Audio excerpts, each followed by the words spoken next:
तर जागतिक महिला दिनानिमित्त एकीकडे समाजातील महिलांच्या कर्तृत्वाचा आणि त्यांच्या कार्याचा गौरव होत असताना दुसरीकडे समाजातील काही उपेक्षित घटकांचीही दखल घेण्याची गरज आहे। जय महाराष्ट्रनं अशा एका महिलेशी बातचीत केलेली आहे ज्या सेक्स वर्करसाठी कार्य करत आहेत। अशा उपेक्षित घटकांना मुख्य प्रवाहात आणून त्यांचं पुनर्वसन करण्याची मोठी जबाबदारी त्या पार पाडतायत। मात्र त्यांचं हे काम तितकंसं सोपं नाहीये। त्यांच्या समोर नेमकी आव्हानं आणि समस्या काय आहेत हे जाणून घेण्याचा जय महाराष्ट्रनं प्रयत्न केलाय। पाहूयात। आंतरराष्ट्रीय महिला दिवस आपण साजरा करतोय, पण हा महिला दिवस साजरा करण्यामागे आपली काही भावना आहे, आपला काही हेतू आहे। खरं म्हणजे आजही समाजात अशा अनेक महिला आहेत ज्यांना मदतीची गरज आहे, ज्यांना मदत करण्यासाठी अनेक हात पुढे येतात, पण त्या हातांना किती झळा सोसाव्या लागतात हे जाणून घ्यायचा एक प्रयत्न करूया। आपण नागपुरातल्या एका अशा महिलेची कहाणी आपण जाणून घेणार आहोत ज्यांनी रेड लाईट एरियामधल्या महिलांसाठी काही काम करतायत, पण ते काम किती आव्हानात्मक आहे हे त्यांच्याकडून ऐकूया। आपल्यासोबत हेमलताजी आहेत। ताई नमस्कार। नमस्कार सर। प्रत्येक समाजामध्ये हा घटक असतो, एक रेड लाईट एरिया असतो बऱ्याच ठिकाणी, पण ह्या महिलांना देखील मुख्य प्रवाहात यायची इच्छा असते, पण ते आणणं सोपं नसतं। आपण जेव्हा या क्षेत्रात काम करता आणि आज महिला दिवस आपण साजरा करतोय, तुम्हाला यातल्या या सगळ्या तुमच्या उपक्रमात किंवा एका चांगल्या कार्यामध्ये येणाऱ्या अडचणी काय आहेत? सर, अडचणी भरपूर आहेत, कारण की आपण शासनाने पण म्हटलं आहे की यांना मुख्य प्रवाहात आणायचं आहे आणि या महिलांचं पुनर्वसन व्हायला पाहिजे किंवा यांना सगळ्या योजनांचा लाभ मिळायला पाहिजे। पण ॲक्च्युली काय होतं की शासन दरबारी सगळ्या योजना आणल्या जातात, त्याच्यामुळे डॉक्युमेंट्समध्ये भरपूर प्रॉब्लेम्स आहेत। त्यांचे जे मुलं असतात त्यांना भरपूर प्रॉब्लेम येतात। पण जेव्हा आम्ही ही योजना प्रत्यक्षात अंमलात आणण्यासाठी कागदपत्र एकत्र करतो, त्यामध्ये आम्हाला जे धावपळ करावं लागते आणि शासनाची मदत घ्यावी लागते आणि त्यामध्ये शासन पण मला वाटते की फार कमी आम्हाला मदत मिळालेली आहे। म्हणजे या महिलांना बाहेर यायची इच्छा असते? इच्छा आहे सर, पण यांना आम्ही ज्या प्रकारचं काम केलेलं आहे त्यामध्ये असं आहे की यांचे जे पार्टनर होते किंवा सो कॉल्ड हजबंड होते, रिहॅबिलिटेशन म्हणून मी कुठला व्यवसाय वगैरेच्या याच्यामध्ये यांना प्रयत्न केले, पण त्यांनी सरळ नकार दिला की आम्हाला पुनर्वसन नको आहे। पण त्यांना जे त्यांच्याकडे येणारे क्लायंट्स किंवा त्यांच्यावर प्रेम करणारा व्यक्ती त्यांना मिळाला आहे, तर असे मी 150 ते 160 लोकांचं मी पुनर्वसन करून दिलेलं आहे आणि आजही ते आपल्या परिवारामध्ये खूप चांगल्या प्रकारे जगत आहेत। या महिलांना जेव्हा आपण मुख्य प्रवाहात आणतो, रोजगाराच्या संधी उपलब्ध करून देतो, तेव्हा काय अडचणी येतात? आता रिसेंटचीच गोष्ट आहे सर, आता उन्हाळा लागलेला आहे आणि काही महिला आता थोड्याशा जर्जर झालेल्या आहेत, तर त्यांना म्हटलं की आपण एक छोटासा व्यवसाय करू, वड्या, पापड, सांडगे वगैरे हे आपण करू। सोपी पद्धत म्हणजे आता मी गाजर आणि मुळा वगैरे स्वस्त आहे, तर आम्ही सांडग्याचा बनवण्याचा प्रकार आम्ही तयार करण्याचा प्रयत्न केला। मी सगळं व्हॉट्सॲपला स्टेटसला टाकले, मला ऑर्डर्स पण मिळाले। पण माझा काही ग्रुप आहे महिला मित्रांचा, त्या मैत्रिणींना मी म्हटलं की हा व्यवसाय मी ज्या भगिनी आहेत गंगा जमुना रेड लाईट एरियाच्या, ज्या सेक्स वर्कर आहेत, त्यांना घेऊन करणार आहे। तर लगेच त्यांचं मला कमेंट आलं की मॅडम तुम्ही जर स्वतःच्या हाताने बनवत असाल तर आम्ही घेणार, अन्यथा तुम्ही स्वतःच करा, त्यांच्याकडून केलेलं आम्ही घेणार नाही म्हणून। या समाजातल्याच महिलांच्या याच्यातलं आहे हे।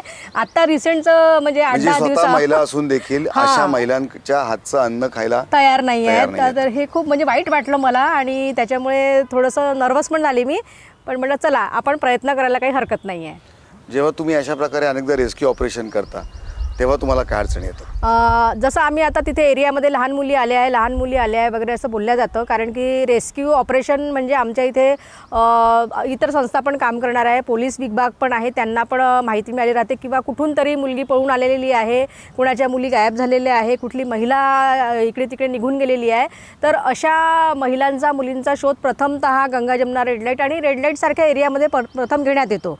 त्याच्यामुळे काय होतं की आम्ही 18 वर्षावरील आमचा जो प्रकल्प आहे HIV प्रिव्हेन्शनवर जे काम करतो आहे, तर आम्हाला 18 वर्षावरील महिलांचं तपासणी, आरोग्यावर लक्ष देणं हे आमचं काम आहे। पण तरीही तिथे जर लहान मुली वगैरे आम्हाला दिसत असतील किंवा त्यांचीच मुलं खेळताना किंवा बागडताना दिसत असतील तर आम्ही प्रत्यक्षात आमच्या ज्या पीअर एज्युकेटर आहे किंवा आमच्या ज्या तिथे कम्युनिटी लीडर्स आहेत त्यांच्याकरवी आम्ही म्हणतो की या मुलींना इथे तुम्ही उपस्थित राहू देऊ नका किंवा लहान मुली किंवा कोणाहीकडून बळजबरीने कुठलीही महिला राहावं मग ती वयस्करही असली तरी बळजबरीने व्यवसाय करून घ्यायचा पण नाही. तुम्ही जेव्हा अशा प्रकारे एखादी महिला ती अनिच्छेनेच येते बऱ्याचदा हां आणि जेव्हा तिची पुढची पिढी पण या व्यवसायात येऊ नये असं त्यांना वाटतं तर मग त्यातून सुटक्याचा मार्ग कसा असतो? ॲक्च्युली कसं आहे इथे आमच्या इथे 5-6 प्रकारच्या स्टेटचे लोक आहेत. उडीसा, छत्तीसगड, ग्वालियर, राजस्थान इकडचे लोक आमच्याकडे आहेत. तर त्याच्यामुळे कसं होतं की जे मुली येणार आहे किंवा कोणी बळजबरीने आणलेली आहे किंवा स्वतःहून कुठल्या तरी परिस्थितीमध्ये आलेली आहे पण ती आली असेल तरी पण तिला काही म्हणजे पैशाच्या अडचणी असतील कोणती तरी मजबुरी असेल ती काही काळ करून निघून जाते. असं पण झालेलं आहे की म्हणजे असं नाही आहे की तिने तो व्यवसाय परमनंट स्वीकारलेला आहे असं पण नाही आहे. तिच्या काही मजबुरी होत्या ती आपली कहाणी सांगते की मला असं आहे माझ्यावर कर्जाचा डोंगर आहे माझ्याकडे फलाना आहे असं करून सांगून ती निघून पण जाते. आणि ज्या महिलांना इथे करायचं आहे त्या स्वतःच्या मर्जीनीच करतात. कोणी इथे जबरदस्ती कोणावर केल्या जात पण नाही. अशाही अनेक महिला असतील की ज्यांना या व्यवसायातून बाहेर पडायचं असेल आणि एक वेगळं चांगलं आयुष्य 4 चौघींसारखं सुरू करायचं असेल हा येतात तर आमच्याकडे. त्यांच्यासाठी कशा वाट आहेत? येतात आमच्याकडे आणि आम्हाला म्हणतात पण की आम्हाला हॉस्टेलला राहायचं आहे आम्हाला मॅडम कुठेतरी आश्रम असेल तर तिथे हे करून द्या. तर आम्ही केलेलं पण आहे तसं. काही महिलांना त्यांची काउन्सिलिंग करून त्यांच्याशी वारंवार त्यांचं जे मानसिकता आहे ती काय आहे ॲक्च्युअलमध्ये की कारण की काय होतं की निघून जायचं आणि काही वर्षानंतर परत यायचं हे रेड लाईट एरियामध्ये चालू असतं की 8-10 वर्ष ती दिसणारच नाही पण नंतर मग ती दिसते. तर त्याच्यामुळे आम्ही हे तिला उदाहरण देतो की बघ बा तू निघायचं आहे तुला आम्हाला मान्य आहे पण तू हे निघताना पूर्ण विचार कर की परत तू इथे आली नाही पाहिजे. परत याची वाट असते आहेत कारण की त्या एरियात रुळलेल्या असतात त्याच्यामुळे त्यांना परत येण्याचे चान्सेस आहेत. जरी त्या यातून बाहेर पडल्या तरी त्या येतात कारण की परिस्थितीच अशी होती की येतात त्या. आता कोरोनाच्या आधी बऱ्याच महिला सोडून चालले गेल्या होत्या. बऱ्याच म्हणजे पुष्कळ एरिया रिकामा झाला होता आणि सोडून त्या आपापल्या गावी निघून गेल्या होत्या. पण जेव्हा कोरोनाची महामारी आली कर्जाचं डोंगर आलं तर त्या काही महिला आता परत आलेल्या आहेत. 10-10 वर्षानंतर वगैरे त्या परत आलेल्या एरियामध्ये. तर आम्हाला आमचंही म्हणणं सुन्न होऊन जाते की बा इथून निघण्याचा मार्ग कुठल्या पद्धतीने आपण करायचा. आज आपण आंतरराष्ट्रीय महिला दिवस साजरा करतोय. अनेक कर्तृत्ववान महिलांचा सन्मान आपण पाहतो पण या महिलांसाठी काही करण्याची गरज असेल तर ती नक्की कशाची आहे? यांचं आता यांच्यासाठी गरज म्हणजे यांना जर सरकारने व्यवस्थित योजना जर क्रियान्वित करून दिल्या यांना जर पेन्शन ज्या वयस्कर आहे आता समजा त्या ज्या 18-19 पासून वर्षाच्या वयामध्ये जर त्या आलेल्या आहे व्यवसायामध्ये आणि मग 40-50 नंतर त्यांना कोणी विचारत नाही एकल आहेत त्या महिला त्यांच्यासाठी पेन्शन योजना वगैरे चालू करावी. कारण की काय ते महिलांचं एज देऊन दिलेलं आहे 60 वर्ष. 60 वर्षानंतर आणि ती घरात कुटुंबात एकटी पाहिजे तेव्हाच शासनाच्या योजनांचा लाभ मिळतो जे निराधार योजना तर त्या क्रायटेरियामध्ये बसत नाही. मग अशा महिलांनी काय करावं?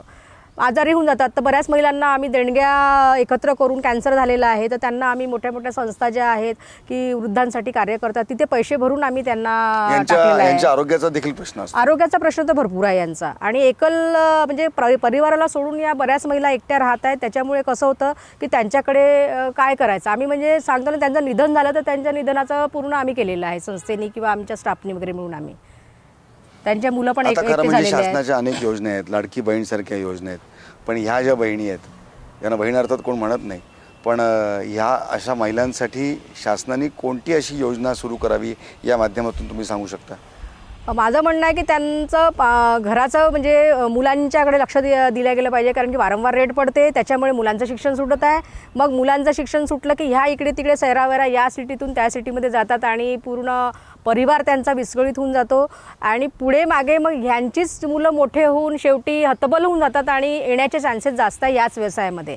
तर महिलांचं सरकारनेच त्याच्यावर विचार करावा संस्थांना घेऊन की काय करता येईल कारण की नुसतं पुनर्वसन किंवा कुठला व्यवसाय करून देतो म्हटलं तरी त्यांना काय सवयी वेगवेगळ्या असतात.